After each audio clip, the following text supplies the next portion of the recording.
बिस्मिल्लाहिर्रहमानिर्रहीम अस्सलाम वालेकुम नाज़रीन, मैं हूँ आपका मेज़बान दानिश अंसारी और आप देख रहे हैं मेरा YouTube channel Danish Ansari official. नाज़रीन, आज हम बात करेंगे मलिक महबूब साहब से। आप सबके फेवरेट हैं, मशहूर एस्ट्रोलॉजर हैं। अस्सलाम वालेकुम मलिक साहब, कैसे हैं आप?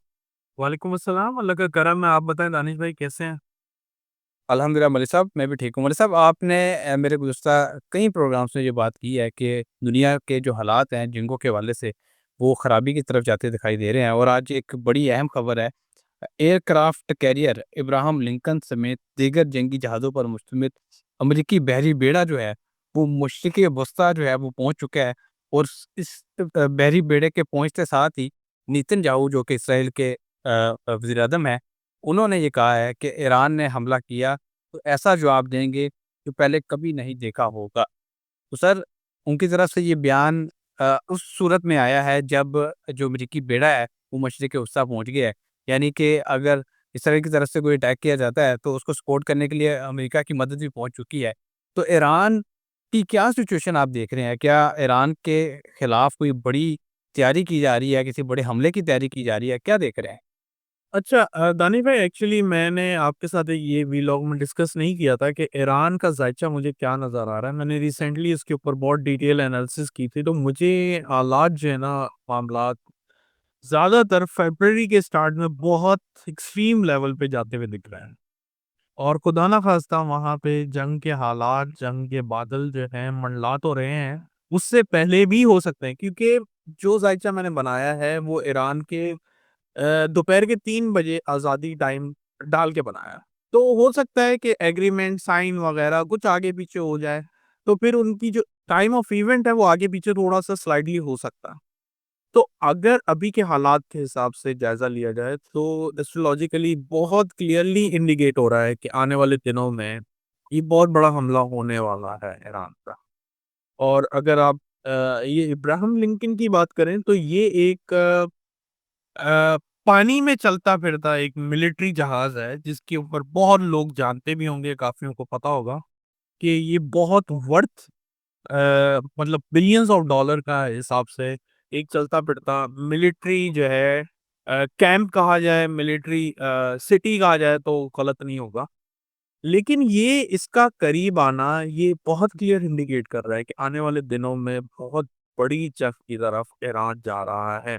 और ये चीज़ इनके ज़ायचे में बहुत क्लियरली इंडिकेट हो रही है। बहुत दफ़ा ऐसे भी हुआ है कि ये जहाज़ नॉर्मली साउथ चाइना की तरफ होता है। ऐसी ऐसी कोई बहुत बड़ी बात नहीं है कि ये ईरान में आ गया है। ये ज़रूर इंडिकेट हो रहा है कि आने वाले दिन ईरान के लिए बहुत डिफ़िकल्ट है। क्योंकि ऐसा तो है नहीं कि ये जहाज़ पानी से बाहर निकल के आ जाए। ये जहाज़ पानी में ही तैरेगा और डेफ़िनेटली कहीं न कहीं तो हर वक़्त मूव होगा। तो अगर हम ओवरऑल जायज़ा लें तो ईरान के अंदर मेजर तब्दीलियाँ नज़र आती हैं। अगर आप नॉर्मल हालात की बात करें तो 1-2 दिन के अंदर कोई आप बहुत बड़ा अनाउंसमेंट सुन सकते हैं अमेरिका से। क्योंकि जो अमेरिका के टारगेट चल रहे हैं उसमें 1 आधे दिन के अंदर आपको कोई नई डेवलपमेंट, बहुत मेजर डेवलपमेंट सुनाई दी जा सकती है। ओके। अच्छा सर, इसी के फ़ॉलो अप 2 क्वेश्चन है मेरे पास। एक तो यूएई मुत्तहिदा अरब अमारात, उन्होंने कहा है कि हम ईरान के खिलाफ अपनी ज़मीन इस्तेमाल नहीं होने देंगे। इसके अलावा आज शाह सलमान जो हैं उनका फ़ोन किया गया उनके प्रेज़िडेंट को ईरान के, और उनको ये कहा गया, यकीन दहानी कराई गई कि हम भी अपनी ज़मीन आपके खिलाफ इस्तेमाल नहीं होने देंगे। और लास्ट टाइम अमेरिका की तरफ से अटैक किया ही जाने वाला था कि गल्फ़ कंट्रीज़, इन्हीं कंट्रीज़ ने रिक्वेस्ट की डोनाल्ड ट्रंप से कि वो कोई अटैक ना करें। एक तो सर मुझे ये बता दें, क्या इस मर्तबा भी ये पहल करेंगे ये ममालिक? और ये भी बता दें कि ईरान की वज़ारत ख़ारिजा की तरफ से बयान आया है, उन्होंने कहा है कि किसी भी फ़ौजी जारियत का हम मुँह तोड़ जवाब देंगे। क्या ईरान दे पाएगा जवाब? ये भी बता दें। और क्या गल्फ़ कंट्रीज़ सपोर्ट करेंगे इस मर्तबा ईरान को? ये भी बता दें। देखिए, ईरान को तो सपोर्ट कोई भी नहीं करेगा। ईरान को जो सपोर्ट करता है वो चाइना और रशिया करते हैं, जो कि बिल्कुल साइलेंट पार्टनर है। जिसको बोलते हैं ना स्लीपिंग पार्टनर, वो स्लीपिंग और साइलेंट पार्टनर है। और वो तो सबको ही पता है। लेकिन इस दफ़ा की जंग मैं आपको बहुत अरसे से बोलता आ रहा हूँ कि पानी का एलिमेंट एक्टिव है। कोई भी चीज़ पानी से रिलेटेड होती हुई नज़र आती है। तो ये जो जंग है, जैसे वो अब्राहम लिंकन भी इधर आया, तो ये बहुत क्लियर हो रहा है कि ये जो जंग होने वाली है, खुदा ना खास्ता, ये पानी से ज़्यादा नज़र आती है कंपेयर्ड टू ज़मीनी रास्ता से। ओके। अच्छा सर, मेरा ना जो अगला क्वेश्चन है बहुत ही इम्पोर्टेंट है। 2020 में 2 सूरज तुलू हुए थे, सूरज तो एक ही है लेकिन हुआ ये था कि साइंसी तहकीक के बाद पता चला था कि कुछ क्रिस्टल्स जो हैं वो मंफी दर्जा हरारत में जम जाते हैं, जिससे ऐसा महसूस होता है कि 2 सूरज निकल रहे हैं। अब कई एस्ट्रोलॉजर्स ऐसे हैं इंडिया के, उन्होंने ये प्रेडिक्शन की है कि ये इंडिकेट करता है कि दोबारा कोई बड़ा वायरस या कोई तबाही आने वाली है। 2020 में भी ऐसा हुआ था और कोरोना वायरस ने बहुत तबाही मचाई थी दुनिया में, ये तारीख का हिस्सा है। अब ये दोबारा पेशगोई की जा रही है कि इस मर्तबा फिर कोई वायरस आएगा और इंडिया से सर इसका आगाज़ भी हो गया है। इंडिया में निपा वायरस जो है वो बहुत तेज़ी से फैल रहा है। आईसीसी मेंस टी20 वर्ल्ड कप वहाँ पर होना है और वो भी खतरे में पड़ गया है। इस कदर तेज़ी से ये वायरस फैल रहा है। सर मुझे काइंडली ये एश्योर कर दें, ये बता दें, कुदरती आफ़ात के हवाले से तो आपने बताया था, ये बीमारी भी कुदरती आफ़ात में शामिल होती है। क्या ये बीमारी इस लेवल पे फैल सकती है, खुदा ना ख़ास्ता कि ये पैंडेमिक की शक्ल अख्तियार कर जाए? बिफोर मई ऐसे हालात बन सकते हैं। वजह क्या है? जुपिटर राहु के ट्राइन में, और मैंने आपको बार बार बताया, जब भी जुपिटर राहु के ट्राइन में आता है इन्फेक्शन फैलता है। तो जुपिटर राहु के ट्राइन में ये चीजें हो सकती हैं। मई से पहले पहले ये चीजें बनती हुई दिखेंगी, लेकिन खुदा ना खास्ता पेंडेमिक नजर नहीं आता। इस दफा का पेंडेमिक टेक्नोलॉजी से रिलेटेड होगा, जो मैं आपको एक दफा डिटेल में बता चुका हूँ कि टेक्नोलॉजी से डिस्कनेक्शन का पेंडेमिक नजर आता है। मतलब दुनिया तो वहीं रहेगी, लेकिन आपस में जिस तरह मैं आपके साथ इस वक्त वीलॉग कर रहा हूँ, बात कर रहा हूँ, उसमें डिस्कनेक्शन के बहुत आसार नजर आते हैं।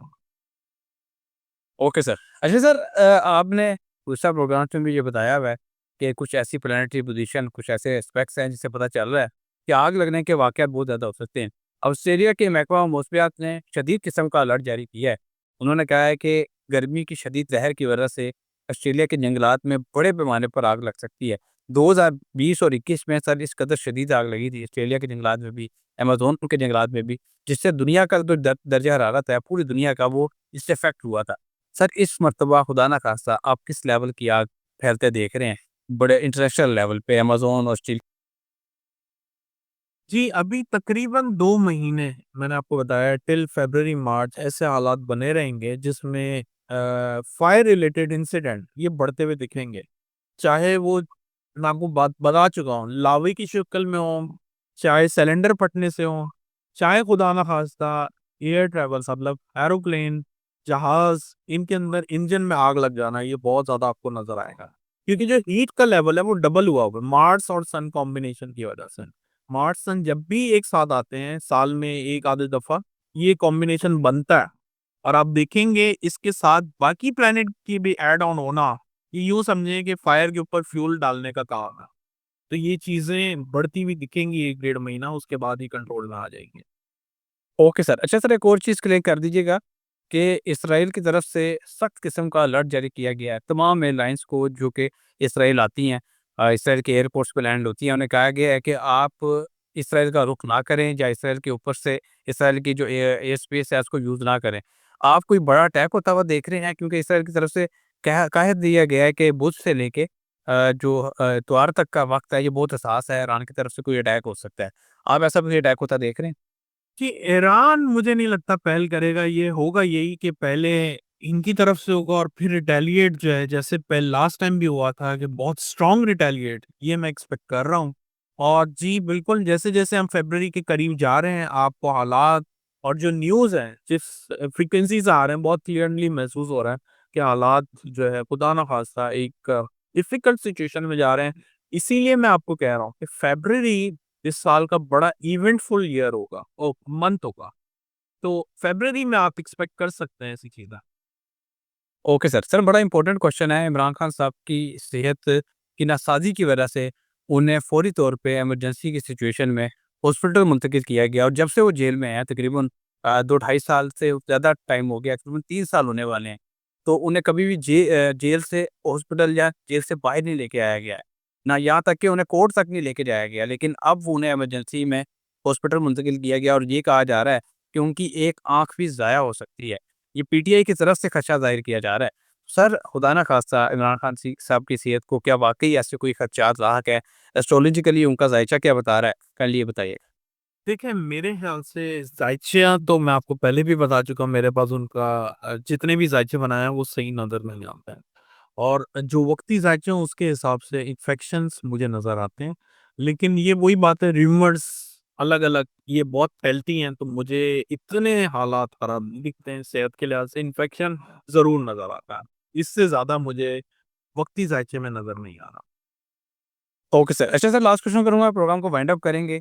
8 फरवरी को पीटीआई का मुल्क गिर एहतजाज है, हड़ताल है, यौम स्याह है, ये बहुत इम्पोर्टेंट दिन है।